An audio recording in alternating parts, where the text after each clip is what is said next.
Praise the Lord. நாத்திகர்களுக்கான கூட்டம் ஒன்று நடந்து கொண்டிருந்தது. உண்மை கிறிஸ்தவர் ஒருவர் அந்த கூட்டத்தின் உள்ளே நுழைந்தார். என்னத்தான் நடக்கிறது என்று பார்ப்போம் என்ற ஆர்வத்தில் உள்ளே சென்றார். மேஜையின் மீது பல புத்தகங்கள் அடுக்கி வைக்கப்பட்டிருந்தன.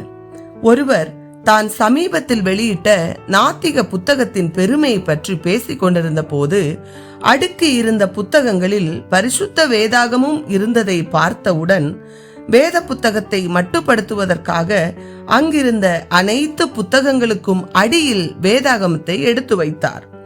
வைத்ததோடு மட்டுமல்லாமல் கிறிஸ்தவ நண்பரை ஏளனமாக பார்த்தார். கிறிஸ்தவர் அங்கு கூடியிருந்த அனைவரையும் நோக்கி, எல்லா புத்தகங்களுக்கும் ஆதாரமும் அடிப்படையும் வேத புத்தகமுமே என்பதை நண்பர் நிரூபித்து காட்டியிருக்கிறார் என்றார். ஆத்திரம் கொண்ட நாத்திகர் பைபிளை அடியிலிருந்து உருவி எடுத்தார்.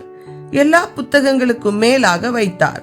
இப்பொழுது அந்த கிறிஸ்தவ நண்பர் கூறினார், எல்லா புத்தகங்களுக்கும் மேலான புத்தகம் வேத புத்தகம் என்று நிரூபித்த நமது நண்பர் எல்லா புத்தகங்களையும் விட வேதமே உயர்ந்தது என்றும் நிரூபித்திருக்கிறார் என்றார். உடனே நாத்திகர் நாணி போனார். எனக்கு அருமையானவர்களே, அப்படிப்பட்ட விலையேற பெற்ற வேதாகமத்தை தினந்தோறும் நேசித்து வாசிக்க வேண்டும். பரிசுத்த வேதாகமம் மட்டுமே 2000 வருடமாக உலகத்தில் அநேகமானோரால் படிக்கப்பட்டுள்ளது. 98% உலக நாடுகளில் உள்ள ஒரே புத்தகம் பரிசுத்த வேதாகமம் மட்டுமே. பரிசுத்த வேதாகமம் நல்லொழுக்கத்தை வளர்க்கும் என 91% பேர் நம்புகின்றனர். சுமார் 71% பேர் மொத்த உலக ஜனத்தொகையில் தங்கள் மொபைல் போன்களில் பரிசுத்த வேதாகமத்தை பதிவிறக்கம் செய்துள்ளனர். பரிசுத்த வேதாகமம் உங்களிடம் வருவதற்கு முன் பல லட்ச தீவிர விசுவாசிகளின் உயிர் பறிக்கப்பட்டுள்ளது.